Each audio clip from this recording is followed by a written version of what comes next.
now start our special session titled 2024 U.S. Presidential Election. This session will be moderated by Dr. Yoon Young-wan, Chairman of the Asan Institute for Policy Studies. Dr. Yoon, the floor is yours. Thank you. Good morning, ladies and gentlemen. On behalf of the Asan Institute for Policy Studies, I extend a warm welcome and express my deep appreciation to all of you joining us at the Asan Plenum 2024. This year's plenum holds particular significance as it coincides with the upcoming U.S. presidential election on November the 5th. The outcome of this election may represent a pivotal moment in U.S. politics, diplomacy, and a broader international order. With the world watching closely the implications of who will be elected and the subsequent developments are of global interest. Today, we are honored to have four very distinguished discussants to discuss this important subject. To my left, Dr. Edwin Fuller, founder and former president and Jeongjuyang Fellow of the Heritage Foundation. And to his left, Ms. Karen House, Senior Fellow of the Belfer Center for Science and International Affairs of the Harvard Kennedy School of Government and former publisher of the Wall Street Journal. To her left, Professor Tago Atsushi, Dean of Graduate School of Political Science at Waseda University. And to his left, Dr. Paul Wolfowitz, Distinguished Visiting Fellow of Hoover Institution at Stanford University and former Deputy Secretary of Defense of the United States. Many observers suggest that a re-election of Mr. Biden would ensure continuity in American foreign policy. Conversely, the election of Mr. Trump would probably introduce some shifts of policies and uncertainties. Therefore, I propose that our discussion today focus primarily on the implications of Mr. Trump's potential re-election and how we should strategically prepare for such an outcome. And following our panel discussion on key subjects, I hope that we will have enough time for a Q&A session. To start, I'd like to invite Dr. Edwin Fuller to share his insights. First, I'd like to ask a question about President Trump, if he is elected, his policy toward China. At the time of his first term, I remember President Trump once mentioned that there would be nothing that the United States can do in case China attacked Taiwan.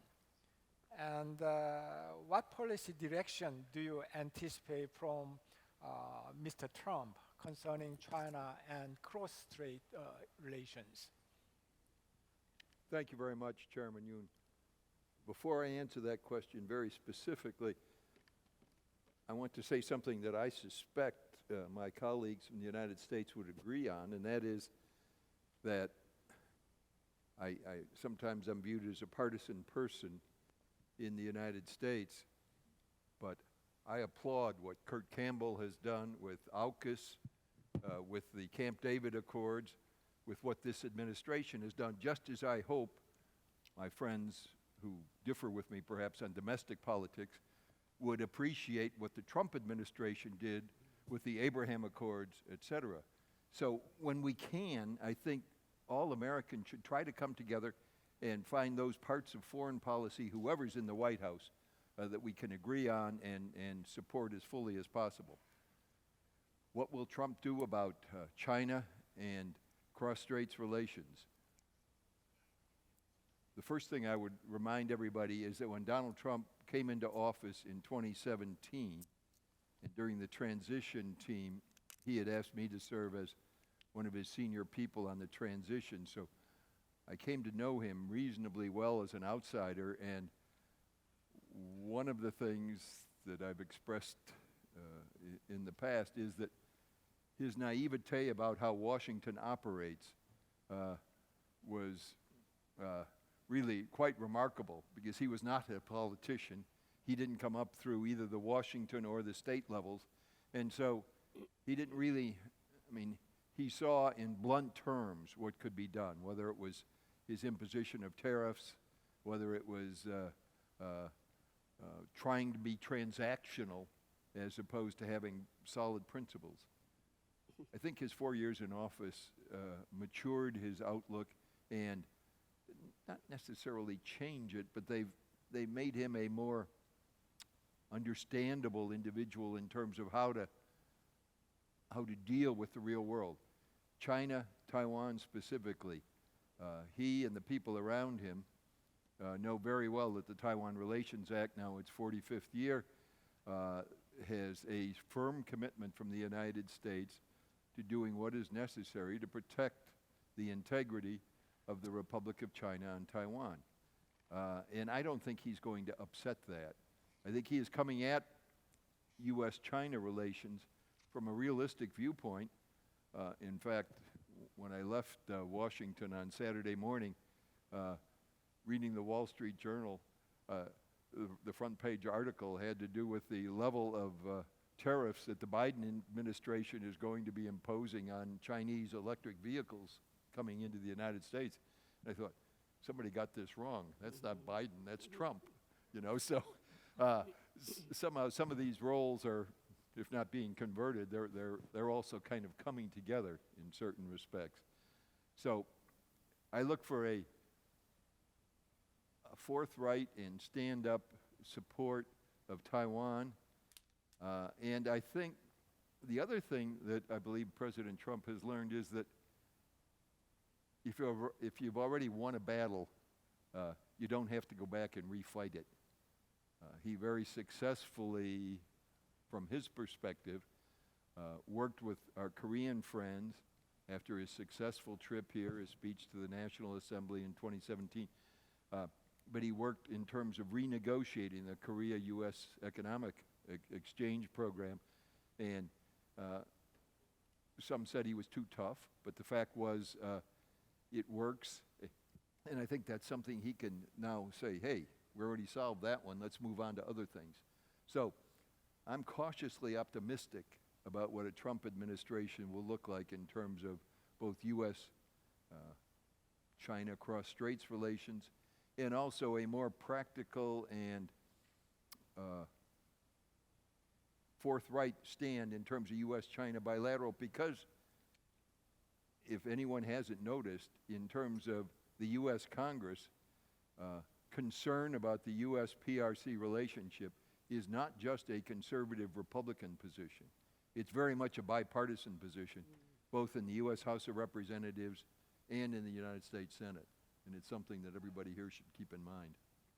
Thank you very much for your insights. And my second question to you is, President Trump, if he is elected, what would be his policy on defending South Korea? For example, I know, your institution, Heritage Foundation, has organized Project 2025 report, and Chris Miller, who was acting defense secretary of the Trump administration, wrote a piece on defense section in that project, and he had an interview with Korean media, and he said that South Korea should not depend much on U.S. security support, because South Korea has experienced huge economic development.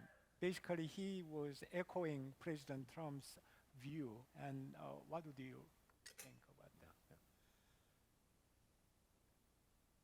Chairman Yoon, when you and I talked a little bit about this last evening, and we talked about the special measures between the United States and Korea, and I had to go back and do some of my mental homework and remind myself that special measures between the United States and Korea, when the United States asked Korea to do more, go back to 1981.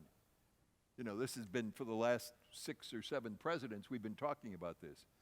I remember Paul's old boss, Don Rumsfeld, saying that if Korea doesn't do more, you know, we're going to pull out. This is not something unique to Trump. I hope and I believe that he has seen and he realizes that moving forward with Korea and Japan at our side together, that we can do a lot more and be a lot more positive. Now, I know that there are currently negotiations going on, but there is a U.S. negotiator who's already talking about renewing it, and even though they don't expire until the end of 2025, maybe that's a way to kind of try to lock something in place before a Donald Trump takes office in January 21 of 2025. But I'll leave that to others to figure out. But I think when he comes in, he's going to find that he has other things to worry about than pushing Korea around any further. He got what he wanted the first time. Let's look at what the new problems are. And in terms of his relationship with Kim Jong-un, you know, Trump is was a successful businessman, and when he was in effect stiffed or rejected 3 times by Kim Jong-un, I think he knows that's kind of a dead end too, that you can't just go and say, I like this guy and we can get together. That's not going to work anymore. Mm-hmm. Okay, thank you very much. Ms. Karenhaus, I'd like to ask what you think about the possible trajectory of U.S. foreign policy under second Trump administration, overall foreign policy direction of the second Trump administration. Because people are saying that some people are worried about the possibility that second Trump administration would be less committed to the security of allies in the world and probably take more transactional stance on foreign policy issues. So I would invite your insights on that topic, please. I would be the last person to try to predict Donald Trump because I think he is so totally self-centered that whatever he decides to do, he will try to do. And that could change tomorrow morning and a month and a year from now. But I hope, I would echo a lot of what Ed said, I would hope that he understands his love affair with Kim Jong-un is maybe like Stormy Daniels. It's past its sell-by date. And that, you know, he won't try that again. My feeling is since he's said that he's going to solve Ukraine like that, that he may focus on Ukraine and discover that you can't solve it like that, and thus be distracted by other things from the Korean relationship, because it seems to me we are in a very good place with Japan, South Korea, and the U.S., in a better place than in my lifetime. So one should hope that he's intelligent enough to preserve it. So my second reason for optimism beyond he may get involved with something else is that I think he will have around him some intelligent people.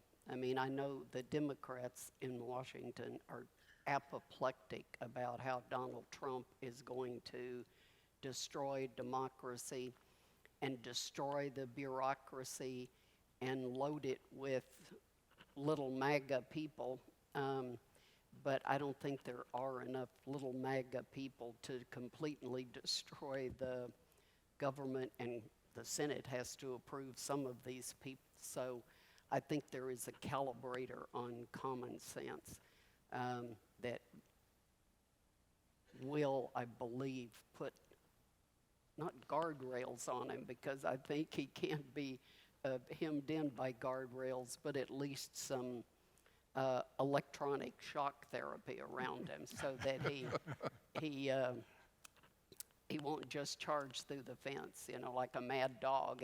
He'll get shocked and pause. I see. Thank you. So you are basically optimistic about the possibility that second Trump administration will continue, a policy which was initiated by Biden administration. That is, trilateral cooperation among South Korea and Japan and the United States. So you are optimistic about the possibility, Yeah. right? I mean, it's so sensible, and at last we have the Japanese with the courage to stand up and be counted, and South Korea and Japan actually dealing with each other in a way that they never have.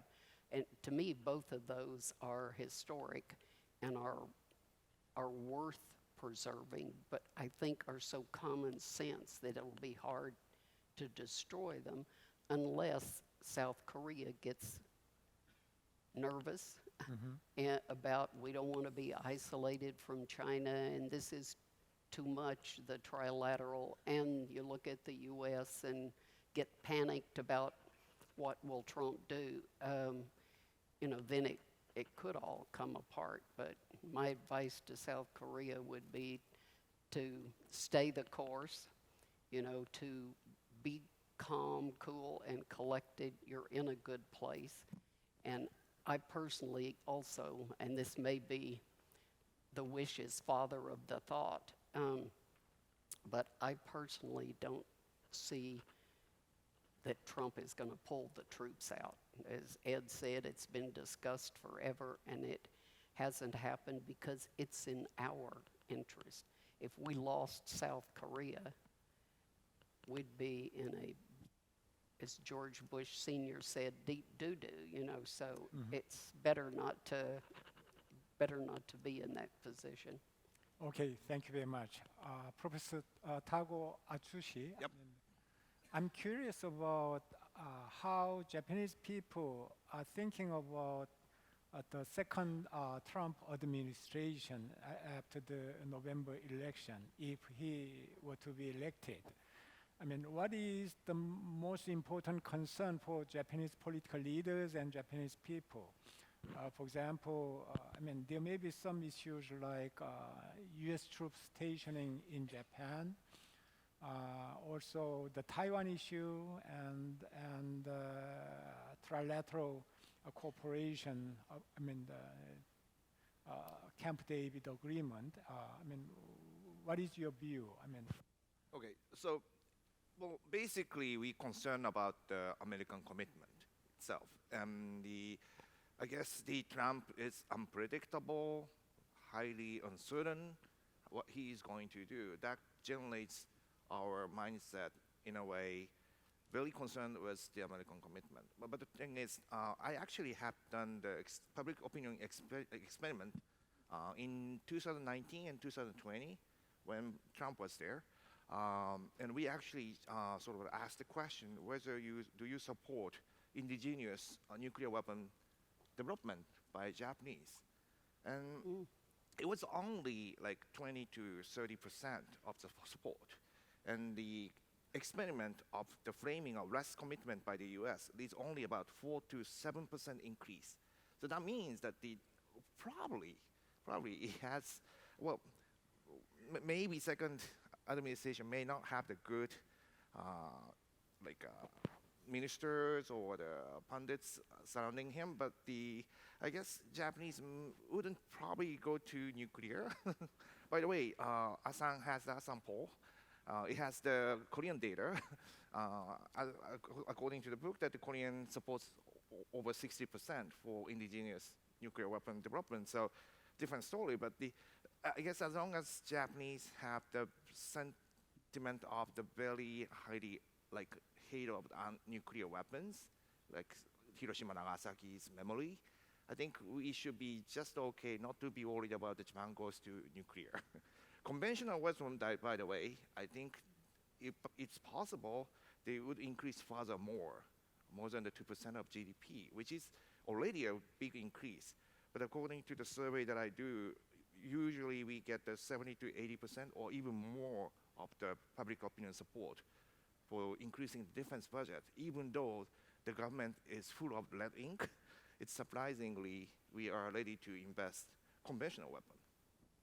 As to Taiwan, as I said, it's very delicate game and potentially escalation game among the parties. And the Trump just will increase the level of uncertainty in this fragile situation. So I don't see any good. I can't be optimistic as others. That's my honest feeling. There was an interesting article, in Reuters, April 25th this year, and it was talking about how each country has been trying to prove Trump, Trump-proofing, so-called. And it says Germany is waging a charm offensive inside the Republican Party. Mexican government officials are talking to Camp Trump. Australia is busy making laws to help Trump prove its US defense ties, or something like that. How would you describe Japanese way of Well, Trump proofing? I guess LDP is sort of smart enough, good enough to expect that coming. But still, I think, Prime Minister Kishida probably wish so Biden will continue the presidency. And by the way, that I'm very concerned because it's because the source of the American soft power, whether the American president election goes with peace. If there is a violence related to that, probably our trust to the entire American society may be strongly damaged. I'm a fan of The West Wing. That's the NBC TV program. In 2002 to 2004, I was in Michigan Ann Arbor. I enjoyed the show. That was the source of the American soft power. But the problem is, at the same time, there was a show, Apprentice, running by Mr. Trump. And I didn't expect that he's the only guy saying that you are fired, and that's it. But now it's a reality show happening in front of us. And I'm very concerned if he wouldn't admit outcome of the election, and if there is any big riots related to that. I didn't answer to your question, but Okay, thank you very much. Next, I'd like to invite Dr. Paul Wolfowitz's view on this subject. And many observers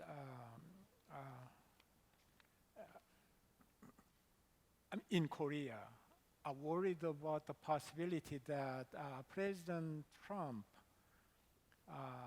may reduce his security commitment on the defense of South Korea. For example, by reducing US troops stationing in South Korea, or even withdraw US troops or something like that.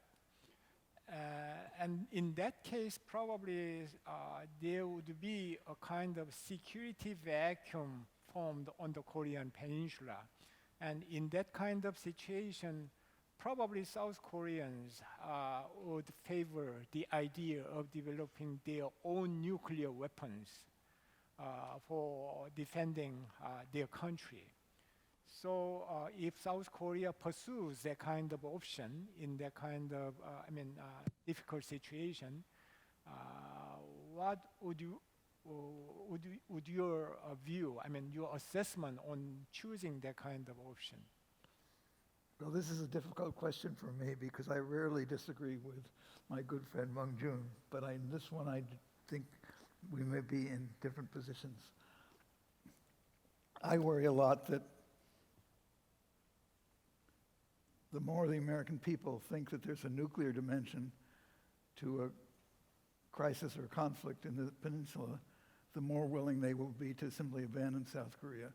It's not a good formula. I believe that the best deterrent remains the presence of U.S. troops on the peninsula and the ability of the U.S. to retaliate massively with nuclear weapons, if necessary, but only if necessary. And the more you talk about it, the more you go in the direction of saying, South Korea, believe me, I understand how uncomfortable the situation is. Here's a ugly, unpleasant, brutal ruler up north who's allowed to have nuclear weapons.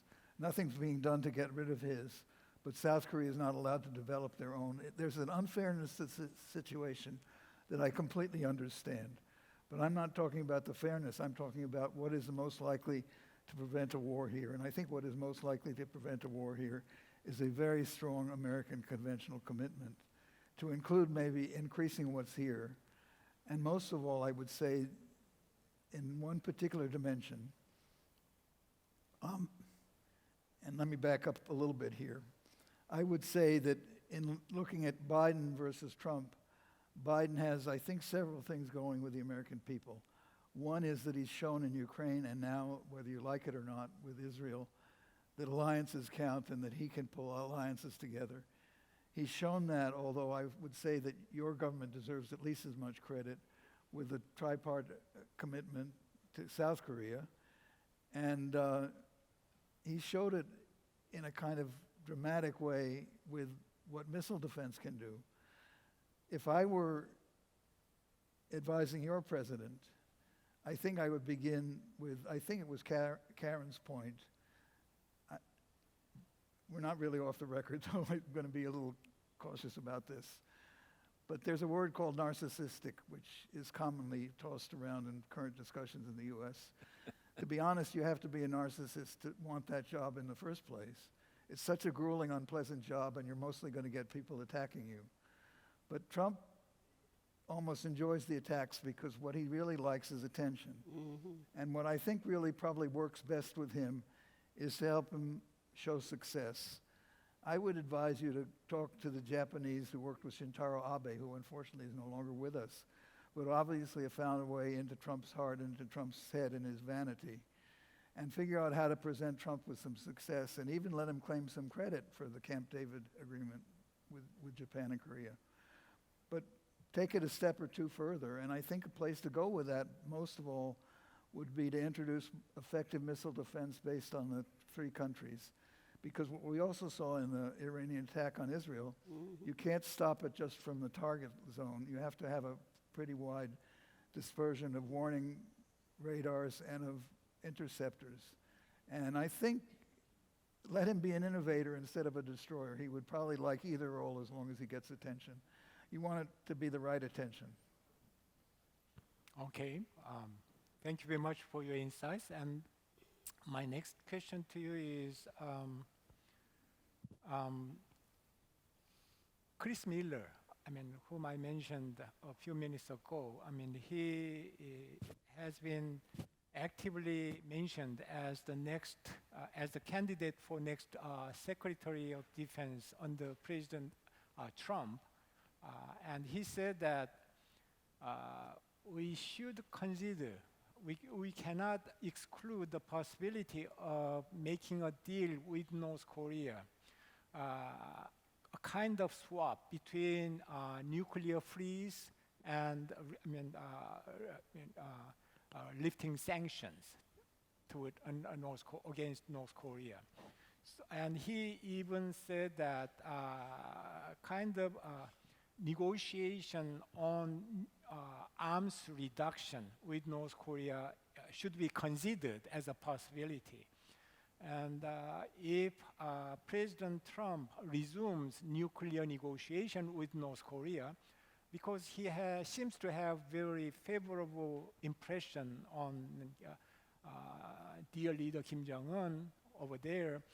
And if that kind of, negotiation resumes, what would be your advice? I mean, what do you think about that kind of swap between nuclear freeze and sanction reduction? I'm sorry, who are you quoting at the beginning? You said somebody who, Chris Miller. Chris Miller. Yeah. I think I would rely more on Ed Fullner for what Trump thinks about Kim Jong-un.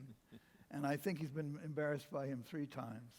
And I don't think Trump's own vanity would, number one, enjoy another chance at Kim Jong-un. Number 2, North Korea has now moved so far beyond where they were even just 8 years ago. I guess we're now talking 8 years ago. That you're not just talking about limiting the growth of their program, you're talking about eliminating large chunks of it. And I think that would be a very difficult negotiation for which you, number one, would have to pay a very high price for promises of future behavior. And promises of future behavior from Kim Jong-un are not worth very much. So I think he would be risking a very strong opposition in the US, and that would probably be enough to stop it. Let me add one other thing here, too, that I think is, I haven't heard mentioned often enough. Whether Biden is the next president or Trump is the next president, neither one of them is going to serve more than one term. In American language, that means they come into office as lame ducks, a crippled animal that can barely fly.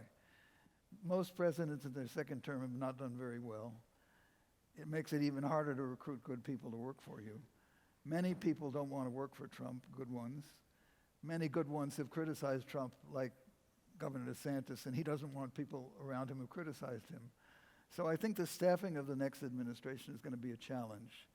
And I think that's going to make it, if anything, more difficult to go down that road of believing Kim Jong-un's promises. And I promise you, I think the 3 Americans on this panel would be the first to say this is a bad agreement, almost predictably, if you don't mind my saying Can that. I just underscore what he said? I think it's really, the bad news is that we as a country have to choose between Biden and Trump.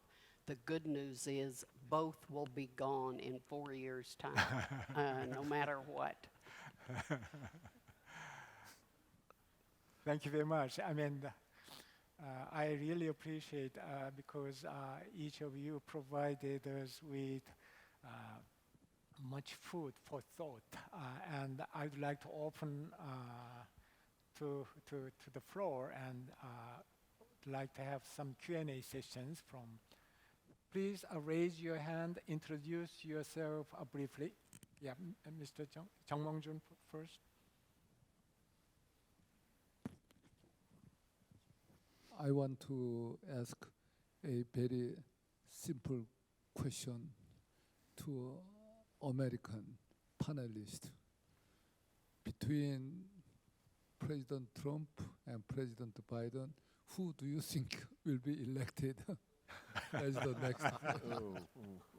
This is a very simple question, and I want to hear your vision, insight.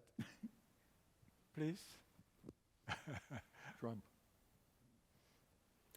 Dr. Fuller said Yeah, Trump. I wouldn't bet against Trump because I think Biden is so visibly senile and his vice president is so incompetent that when people reflect on it, plus Biden has all these Gaza, Palestinian, Israeli problems complicating his life. So despite Trump's legal problems, et cetera, I wouldn't bet against him. Dr. Wolfowitz? I would just note that Karl Rove, who seems to have a computer for a brain when it comes to keeping track of American political polls and figuring out how the polling integrates into our complicated electoral vote system, doesn't predict. So I'm not going to be stupid enough to predict. But I would say he made an observation which I thought was very interesting, that it's going to come down for both candidates to what happens not in the country as a whole, but for 7 states that are critical battleground states for Biden, and a different 7 states that are critical battleground states for Trump. And either one can win the 7, or either one cannot win the 7, but that's going to be what decides it, not the vote in the whole country. A lot of people complain that we have this electoral vote system instead of counting popular votes decisively. But if you look at the recount in Florida in 2000, in 2000, imagine going through 300 million ballots in a recount like that. It's inconceivable. The electoral vote system at least simplifies the counting, it simplifies the outcome. And historically, it's also led Americans to accept, as a result, something that might have been more ambiguous if it were a popular vote. Anyway, I would defend that to some extent, but I'm not quite as strong as Karen that Trump has it in the bag. I mean, I do think that Biden has all of those I didn't liabilities. say he had it in the bag. I just said I wouldn't bet against him because Okay, fair Biden's enough. I wouldn't bet senility. against him either, but it could be a very close vote. Yeah. Next, yes, please. Well, thank you very much. I thank our panelists for sharing your thoughts with us. Well, who will Would you please carry? introduce yourself briefly? Oh yes, my name is Jong Hong Kim. I'm former Minister for Trade, but that's a long time ago. I'm now retired, just a citizen of Korea. Well, who will carry on the presidential election in coming November? That will be, perfectly at the hands of American people.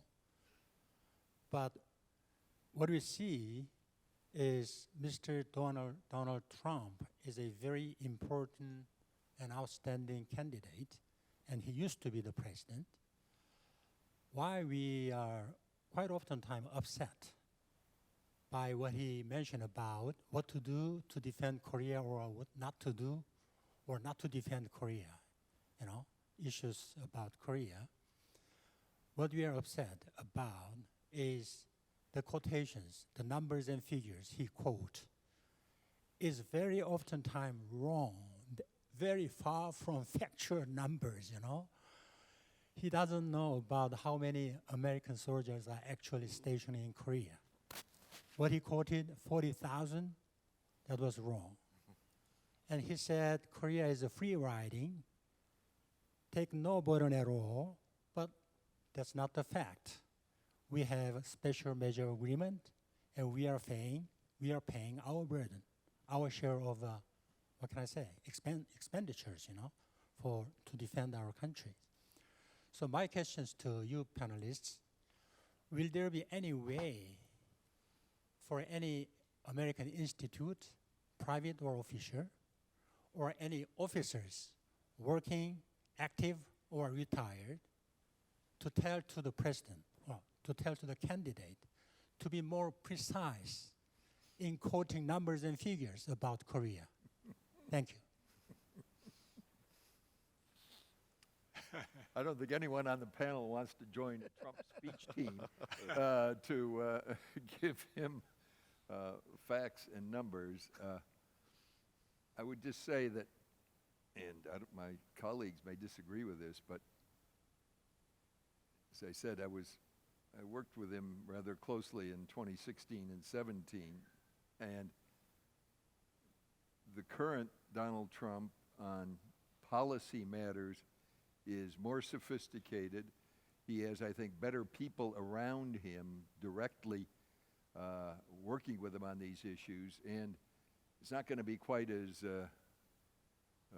loose and free form as it was in the last 4 years, where he was an outsider coming into a Washington system not knowing how it operated. And I could give anecdotes about that, but he now understands what capabilities the office of the president has and how to mobilize those on behalf of his own agenda, probably more effectively than he did the last time around. So, and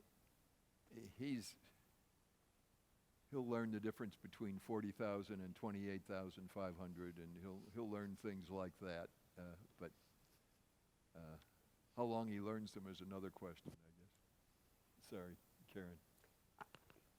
I don't think, sadly, facts are not the currency of many Americans other than Donald Trump. It's popular nowadays to say, my truth, my truth versus his truth. Well, there is truth. Either that couch is red or it's not. Just the fact that he says it's black doesn't make it black. So I wouldn't put too much store in assuming that everything you hear is going to be factual. Sorry.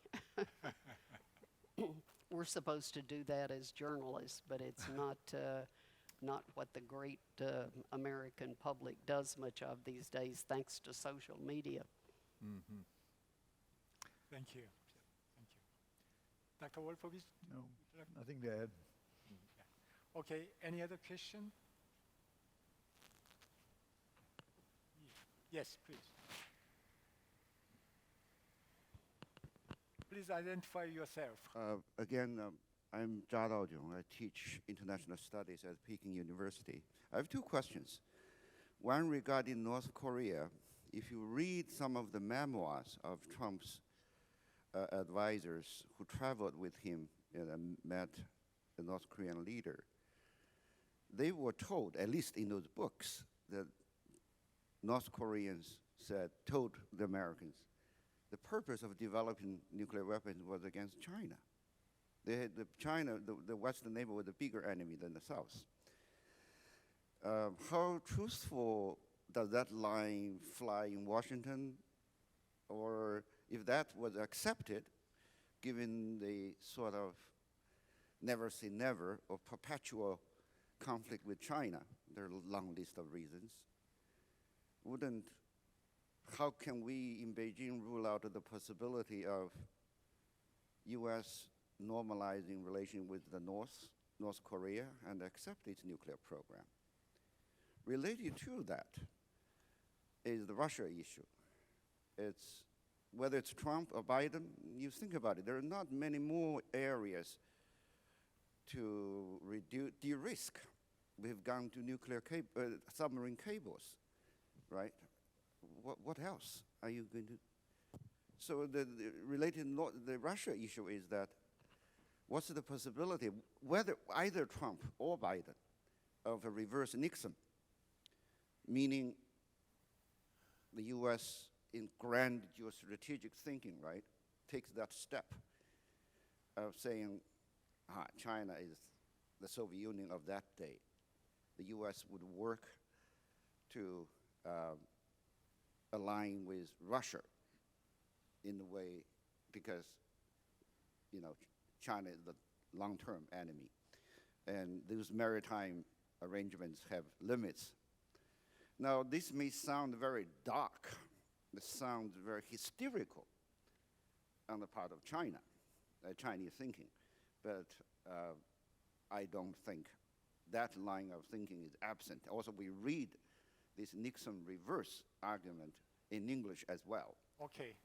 Thank you. I stop here. Yeah. How, if any of these two, if I explain myself clear. Thank you. I didn't understand the question. No. Don't understand the question.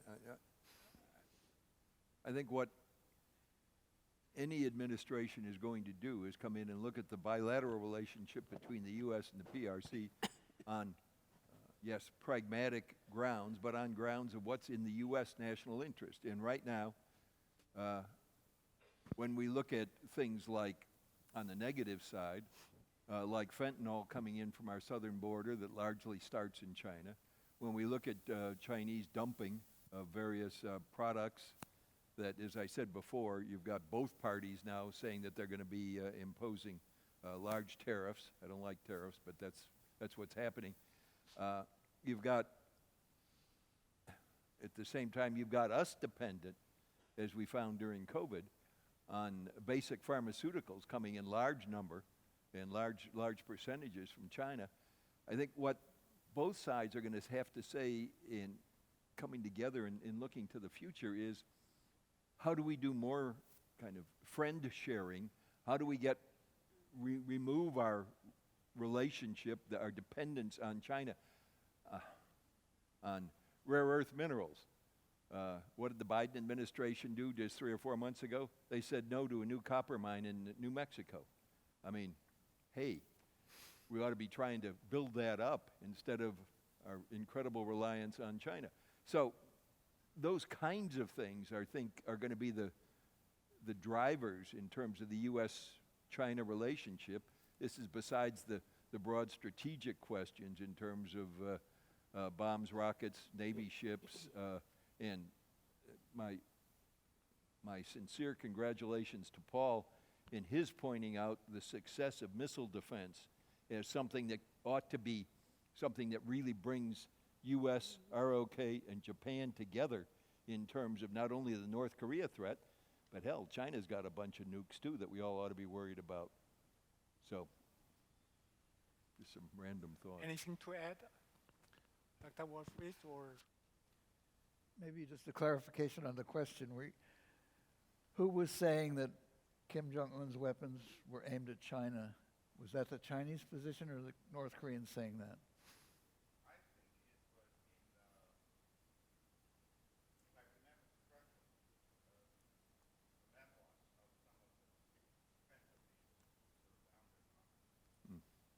They were told. Oh, I don't believe that. It's not a Chinese position. That's what I remember reading from some of the memoirs of U.S. officials. Well, I would like to see that in print before I believe it. I'm sorry, I haven't seen it before, and it's a rather ridiculous notion Bizarre. that they're aimed at China.